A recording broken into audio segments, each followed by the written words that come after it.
કાળજા કેરો કટકો મારો હે ગાંઠથી છૂટી ગયો કાળજા કેરો કટકો મારો હે ગાંઠથી છૂટી ગયો। મિત્રો ગઈકાલે ધંધુકાની અંદર જે ઘટના ઘટી હતી જેમની અંદર એક ભરવાડ યુવકને જે આ મિત્રો વાત કીધો શરીરના ઘા વડે ઘા કરીને મારી નાખવામાં આવ્યો। હવે ત્યારબાદ મિત્રો વાત કીધો હાલ ગુજરાતની અંદર ભરવાડ સમાજના લોકો રોષે ભરાયા છે।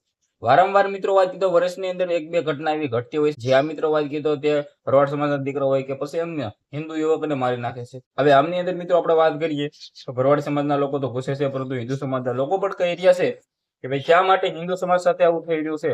એક નાનકડ એમથી બાબતના કારણે એક ગાડી ઓવરટેક કરવાના કારણે જે આ મિત્રો વાત કીધો ખુલ્લેઆમ મારી નાખવામાં આવ્યો।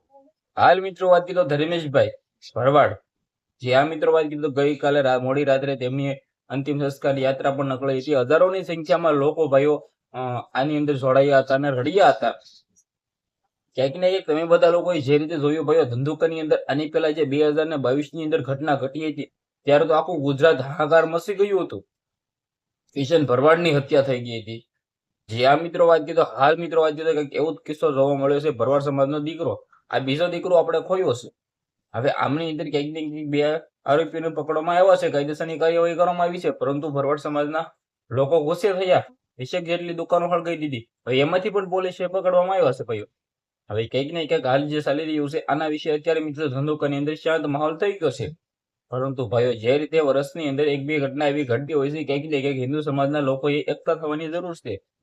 હાલ મિત્રો વાત કીધો તમારા વિડીયો વિશે શું કહેવું છે તમારી શું રહેશે જે પણ હોય કમેન્ટની અંદર અવશ્ય જણાવી દેજો। વિડીયો શેર કરી ફોલો કરી દેજો જેથી હું તમારા સમક્ષ પહેલી જાણકારી લાવતો રહું। આજના વિડીયોમાં આટલી જ માહિતી આપણે નવા વિડીયો મળે।